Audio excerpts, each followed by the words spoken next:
Hello students. सबसे पहले तो मैं आपको ये बता दूं कि नेक्स्ट वीक आपका एक टेस्ट होगा। तो डेट और टाइम सब आपको बता दिया जाएगा, कब होगा कैसे होगा वो सब आपको बता दिया जाएगा। मैं आपको बता दूं कि चैप्टर नंबर जो हमारा 1 है, रैशनल नंबर, वो आएगा आपके टेस्ट में। उस चैप्टर को अच्छी तरह से प्रिपेयर करो। चैप्टर में कुछ ज़्यादा है नहीं।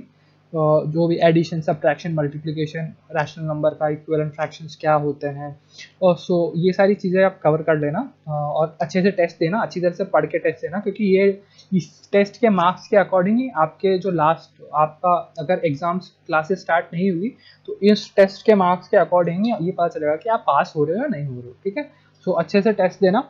जो कुछ आएगा वो बुक में से ही आएगा। बुक के सारे क्वेश्चन सॉल्व करना, कोई भी क्वेश्चन छोड़ना नहीं।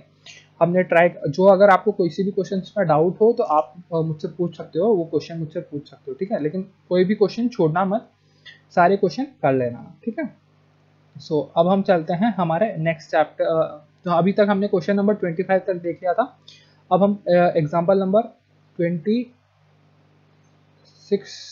ओके हाँ, हमने एग्जाम 25 तक देखा था। अब हम एग्जाम्पल नंबर 26 देख लेते हैं।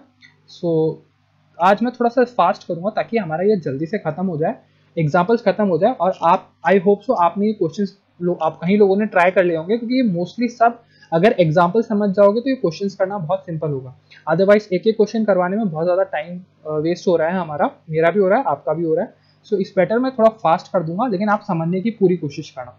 देखो, अगर आपके बेसिक कॉन्सेप्ट्स क्लियर है तो ये समझना कोई बड़ी बात नहीं है, बहुत सिंपल क्वेश्चन है। अब हम एग्जाम्पल बातें हम ये खत्म करते हैं, हम आगे चैप्टर पे चलते हैं। एग्जाम्पल नंबर 26 है मेरा। The digits in tens place of a 2 digit number is 3 times in the ones place. If the digits are reversed, the new number will be 36 less than its original number. Find the number. सबसे पहले question पढ़ के क्या समझ आ रहा है? तो सबसे पहले क्वेश्चन पढ़ के मैं आपको क्वेश्चन अच्छे से समझा देता हूँ। क्वेश्चन क्या है? क्वेश्चन का मतलब है कि कोई 2 डिजिट नंबर है। 2 डिजिट नंबर मतलब ऐसा ही कोई होगा कि जिसकी वंस की प्लेस पे कुछ होगा और टेंस की प्लेस पे कुछ होगा। यही है 2 digit number. The digits in the tens place of a 2 digit number, मतलब 2 डिजिट नंबर की टेंस प्लेस पे जो डिजिट है is 3 times that in the 1 place number. जो 10 प्लेस पे जो डिजिट है वो वंस वाली प्लेस के डिजिट से 3 टाइम्स है, मतलब 3 गुना है। तो वही, लेट वंस, सॉरी वंस नहीं, वन, मतलब 1 वाला 1 जो हम वंस टेंस पढ़ते हैं, वो ones place digit is equal to x। मैंने माना ये x है, और क्वेश्चन में बता रखा है कि ये जो 10 टाइम वाला है वो कितने है, 3 गुना, 3x। Tens place digit will be कितना होगा, 3x। क्यों है? क्योंकि क्वेश्चन में दे रखा है। देखो वापस पढ़ो। The digit in the tens place of a 2 digit number is 3 times that of ones place. तो ये हमने फर्स्ट वाला कर लिया। अब वो कह रहा है if the digits are reversed the new number will be 36 less than the original number. अब वो कह रहा है अगर मैंने इसको रिवर्स कर लिया, तो अभी तो ये स्टेट है आफ्टर रिवर्सिंग। अभी इससे कुछ नंबर बनेगा। ठीक है, इससे कुछ तो नंबर बन रहा होगा ना, 3x, और ये x से कुछ तो नंबर बन रहा है। ठीक है, अब उसको हमने रिवर्स कर लिया। अब आफ्टर रिवर्सिंग, आई होप तो आपको सबको दिख रहा होगा कि मैं क्या लिख रहा हूँ यहाँ पे। अब मैं यहाँ लिख रहा हूँ आफ्टर रिवर्सिंग। रिवर्सिंग मतलब जो वंस प्लेस की डिजिट है उसको टेंस पे ले आओ, और जो टेंस को है उस पर वंस पे ले जाओ। मतलब आफ्टर रिवर्सिंग ये कैसा बन जाएगा, देखो आफ्टर रिवर्सिंग ये कुछ ऐसा दिखेगा, टेंस और वंस। अब टेंस पे x आ जाएगा और वंस पे 3x आ जाएगा। ठीक है, अब हमें यहाँ पे एक बहुत इंपॉर्टेंट चीज याद समझनी है, जो हमने बचपन में बहुत बार पढ़ी है। ये रिवर्स हो गया, ये तो समझ आ गया ना, ये देखो रिवर्स हो गया, वो तो समझ आ गया। पहले वंस पे x था और 10 पे 3x था। रिवर्स करने पे क्या हो गया, डिजिट्स को रिवर्स करने पे क्या हो गया, वंस पे 3x हो गया और 10 पे x आ गया। अब जो सबसे इंपॉर्टेंट बेसिक चीज जो हम नंबर प्लेस वैल्यू में सीखते थे वो थे एक्सपांशन ऑफ नंबर। ठीक है, किसी नंबर को एक्सपैंड करना। अब मैं आपको बेसिक से एक एग्जांपल ले लेता हूं। जैसे एग्जांपल यहाँ लिखा होता 54, तो इसका एक्सपांशन कैसे आता, इसका एक्सपेंशन यही होता है, ये वंस पे है ये टेंस पे है, तो यही आता कि 10 × 5 + 4 × 1, ये कितना बनता 50 प्लस 4, तो ये पूरा डिजिट बन जाता है 54। इसी चीज को एक्सपांशन कहते हैं। आई होप सो आप लोगों को पता होगा, आपने इसको पुरानी बचपन में क्लासेस में कहीं बार पढ़ा होगा, और जिसने नहीं पढ़ा वो प्लीज फिफ्थ क्लास की जो फर्स्ट चैप्टर की जो रिवीजन चल रहे हैं, जो क्लासेस चल रही है फर्स्ट चैप्टर, उसको देख लीजिए, उसमें ये एक्सपेंशन समझा रखा है। तो आई होप सो आपने फिफ्थ क्लासेस में ये सब पढ़ा होगा कि एक्सपेंशन क्या होता है। तो सेम उसी एक्सपेंशन वाले रूल को फॉलो करना है हमें इस चीज को एक्सपैंड करना है। देखो जैसे हमने 54 को एक्सपैंड किया, उसी तरह से हमें 3x को एक्सपैंड करना है, 3x और 10 पे x। तो देखो इसको एक्सपैंड करोगे तो क्या बनेगा, 10 इंटू 3x, क्योंकि 3x इसकी 10 की प्लेस पे है, प्लस 1 इंटू x, क्योंकि x किसके 1s की प्लेस पे है। तो अब ये क्या बनेगा, ये ऐसा ही कुछ बनेगा, 30x, मतलब 3 इंटू 10 30x प्लस 1x, तो ये क्या बना 31x। यहाँ जो भी नंबर होगा, ये जो भी नंबर है वो कितना होगा, इक्वल टू जब हम इसे सॉल्व करेंगे तो कितना आएगा 31x।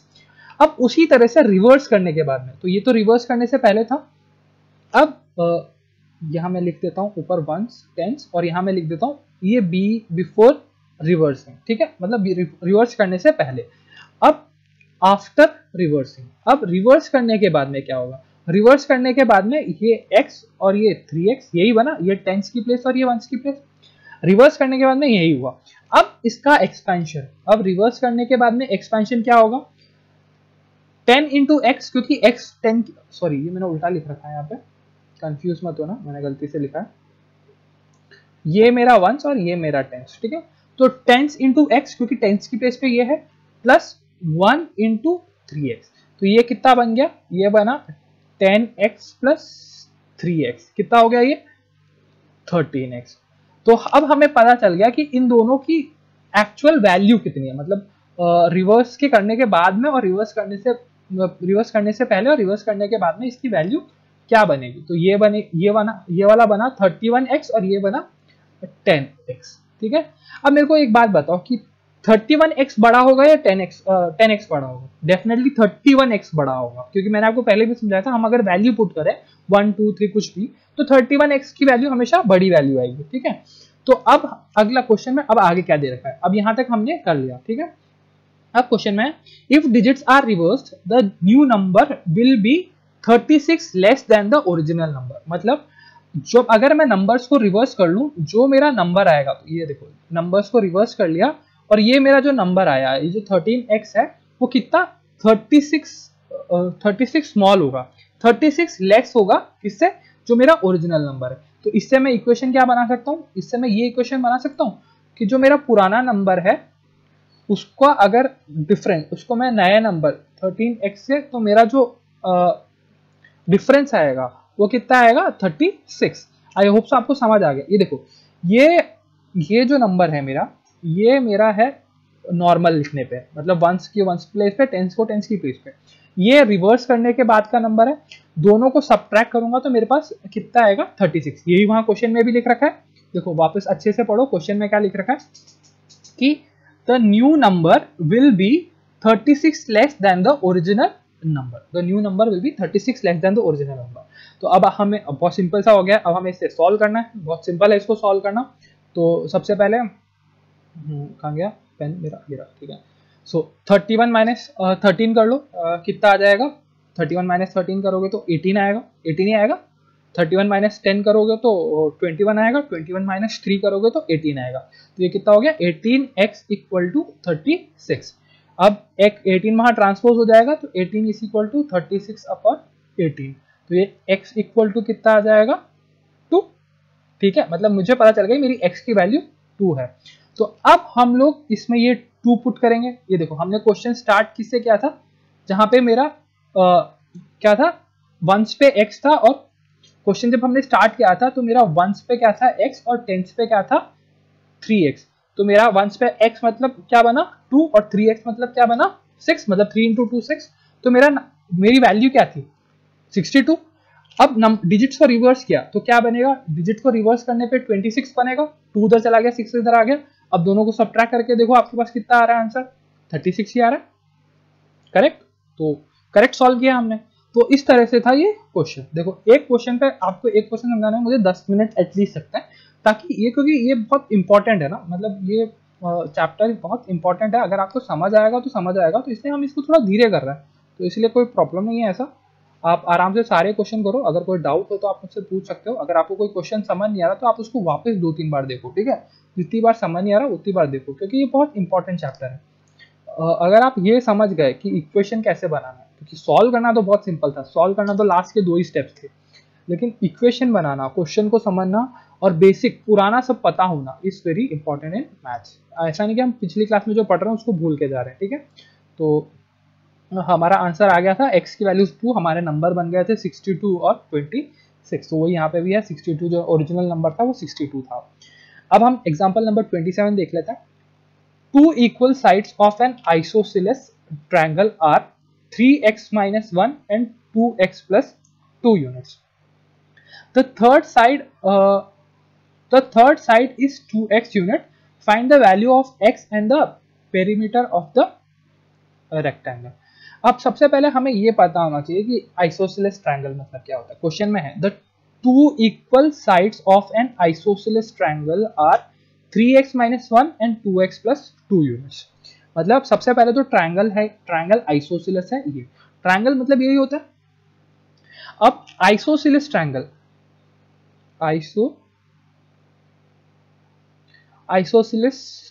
आइसोसेलेस ट्रायंगल मतलब क्या होता है, जिसके दो साइड्स इक्वल होती है, जिसकी ये जो दो साइड्स होती है वो इक्वल होती है और बेस जो होती है वो अलग होती है। जिसके तीनों साइड्स इक्वल होती है उसको हम कहते हैं इक्विलेटरल ट्रायंगल, ठीक है। जिसकी तीनों साइड्स इक्वल होती है उसको हम इक्विलेटरल ट्रायंगल कहते हैं। अब क्वेश्चन दे रखा है two sides of an isosceles triangle, two equal sides of an isosceles triangle are 3x minus 1 and 2x plus 2। मतलब वो कह रहा है जो दो इक्वल साइड्स है वो क्या है, फर्स्ट साइड कितनी है 3x minus 1 और जो सेकेंड साइड कितनी है वो कितनी है 2x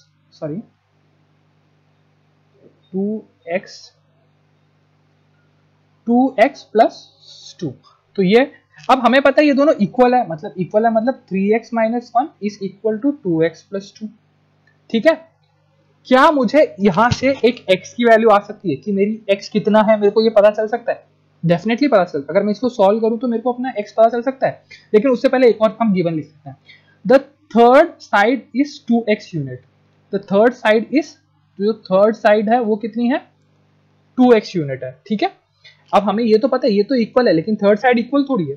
अब क्या मेरे को अगर इस इक्वेशन से x की वैल्यू मिल जाएगी और मैं इसको इसमें पुट कर दूंगा तो क्या मेरे को सारी वैल्यू मिल जाएगी, सारे साइड्स की यूनिट मिल जाएगी? उसके बाद मेरे को कुछ करना नहीं है, क्वेश्चन ही है मेरा कि find the value of x। एक तो मेरे को x निकालना है and then perimeter of a triangle. तो x तो हम इन दोनों इक्वेशन से निकाल लेंगे, ये जो इक्वेशन लिखी है इससे हम x निकाल लेंगे यहाँ से, और जो पेरीमीटर है वो हम इसमें वैल्यू पुट करके तीनों को ऐड कर देंगे तो पेरीमीटर आ जाएगा, ठीक। तो चलो मैं करता हूं। तो आपको ये लिखना कैसे है, तो सबसे पहले आपको गिवन लिखना पड़ेगा। गिवन क्या क्या है, first side of an isosceles triangle. मैं आइसोसेलेस ट्रायंगल पूरा नहीं लिख रहा, आप यहां लिख देना वो कितनी है 3x minus 1, ठीक है। तो यहां लिखना 3x minus 1। फिर यहाँ लिखना second side of an isosceles triangle is 2x plus 2। हमें पता है ये दोनों इक्वल है, तो इक्वेशन क्या बनेगी 3x minus 1 is equal to 2x plus 2। ये क्यों इक्वल आ रहा है आपको पता है ना, क्योंकि दोनों साइड्स इक्वल है। इक्वल है मतलब मैं इक्वल लिख सकता हूँ दोनों को। अब वहां पे एक और चीज दे रखी है, the third side of an isosceles triangle is कितना है 2x। तो सबसे पहला है हम x निकाल रहे हैं, तो x फाइंड आउट, हम इस इक्वेशन से हम x फाइंड आउट कर सकते हैं। यस देखो 3x ये ट्रांसपोज कर रहा हूं, ये -2x बना इक्वल टू, ये मैंने क्या लिख रखा है, अच्छा ओके ये +2 लिख रखा है और ये ब्रैकेट है, ठीक है। इस कंफ्यूज मत होना, क्योंकि मैं कंफ्यूज हो गया तो डेफिनेटली आप भी हो जाओगे। यहाँ क्या बचेगा 2 और ये जो -1 है वो इधर आ जाएगा, ये हो जाएगा +1। तो ये क्या बना x इक्वल टू 3। अब मेरे को पता चल गया मेरी x की वैल्यू 3 है। अब ये x की वैल्यू 3 है पता चलने पे क्या मैं सारी साइड्स निकाल सकता हूँ? डेफिनेटली निकाल सकता हूँ। तो सो मेरी फर्स्ट साइड कितनी होगी, first side is equal to 3x minus 1 is equal to 3 into 3 minus 1, मतलब 3 इंटू 3 9, 9 माइनस 1 8।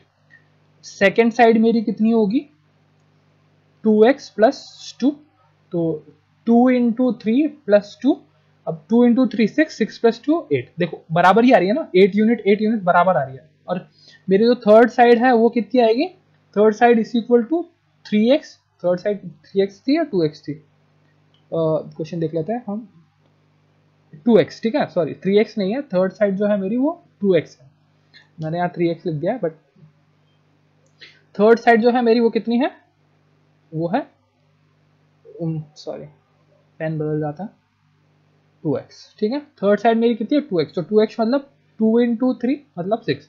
अब मेरे को पता चल गया मेरा ट्रायंगल जो आइसोसेलेस था उसमें जो दो इक्वल साइड्स थी वो 8 यूनिट थी और जो इक्वल नहीं थी वो 6 यूनिट थी।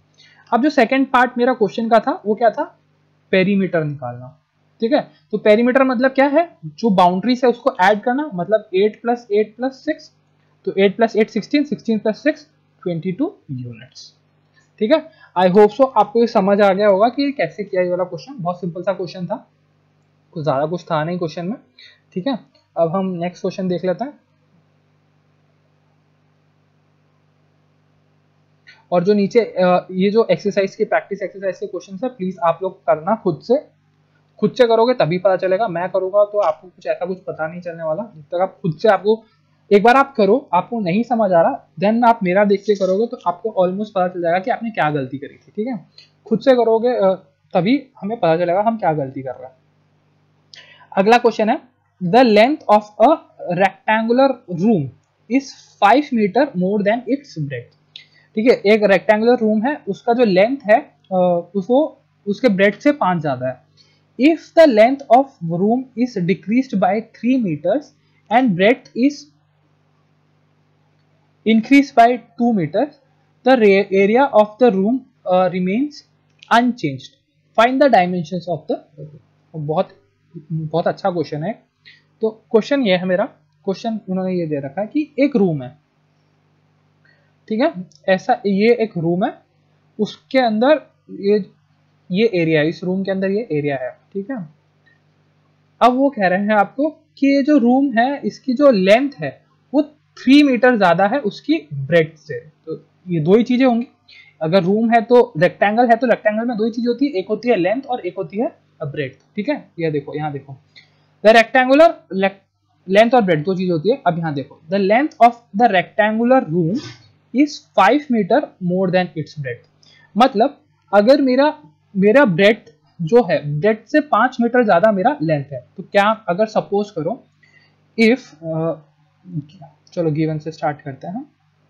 गिवन क्या है, length is equal to 5 plus breadth, अगर ये होगा तो मेरा लेंथ आ जाएगा, यही दे रखा है कि लेंथ 5 मोर देन ब्रेड्थ है।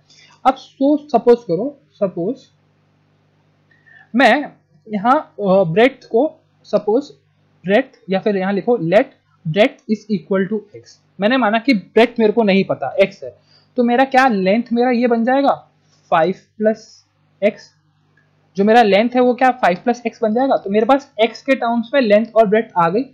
अब मुझे पता है एरिया, क्योंकि क्वेश्चन में आगे एरिया की बात करी गई है, ये देखो। उसके बाद में वो कह रहा है कि if the length of room is increased by decreased by 3 metre and breadth is increased by 2 metre, the area remains unchanged. तो सबसे पहले तो हमें ये पता चल गया मेरा लेंथ x है और ब्रेड्थ ये है। मैं थोड़ा सा इसको छोटा कर देता हूँ ताकि आपको साइड में दिखता, मैं यहाँ साइड में एक लाइन ड्रॉ कर देता हूँ ताकि हम जो कर रहे हैं वो आपको समझ आ रहा है, ठीक है। फर्स्ट स्टेप उन्होंने ये किया। अब क्वेश्चन के सेकंड स्टेप में वो कह रहे हैं कि मैं लेंथ को 2 मीटर कम कर दूं और ब्रेड्थ को 3 मीटर बढ़ा दूं, यही कह रहे हैं। देखो यही क्वेश्चन वापस पढ़ो। The length if the length of the room is decreased by 3 metre, जो भी मेरा लेंथ था उसको 3 मीटर डिक्रीज करना है और जो ब्रेड्थ है उसको 2 मीटर इंक्रीज करना है, तो यही कह रहा है। तो ये हमारे पास रेक्टेंगल था। अब वो क्वेश्चन में कह रहा है कि ये जो रेक्टेंगल है ये नया रेक्टेंगल बनेगा, ठीक है, नया रेक्टेंगल बना। अब वो कह रहा है कि जो मेरी लेंथ है उसको मैंने 3 मीटर कम कर दिया और जो ब्रेड्थ है मैंने उसको 2 मीटर बढ़ा दिया। तो लेंथ मेरे पास कितनी थी, 5 प्लस एक्स, यही थी ना लेंथ। चलो यहाँ लेंथ लिख लो, अभी के लिए लेंथ लिख लो, पर आपको ये पता होना चाहिए कि लेंथ मेरे पास कितनी आ गई थी, 5 प्लस एक्स, और ये मेरी 8, तो लेंथ तो मेरे पास 5 प्लस एक्स थी। अब उसमें से उन्होंने कितने 3 मीटर कम कर दी, ठीक है।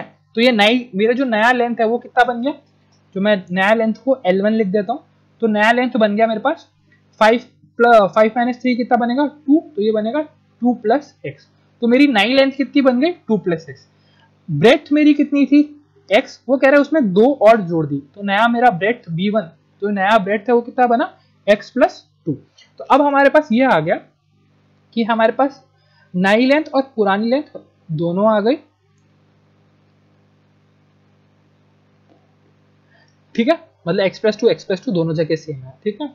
अब ये देखो, अब वो कह रहा है कि जब मैंने ये किया तब मेरा एरिया दोनों का सेम था, मतलब मैंने लेंथ ब्रेथ बढ़ाया, लेंथ कम किया और ब्रेथ बढ़ाया, उससे मेरा जो पुराना एरिया था नया एरिया में कोई फर्क नहीं पड़ा, बस मैंने लेंथ ब्रेथ बढ़ाया। अब सब तो हमारे लिए बहुत सिंपल है, हमें इक्वेट करना है उस चीजों को।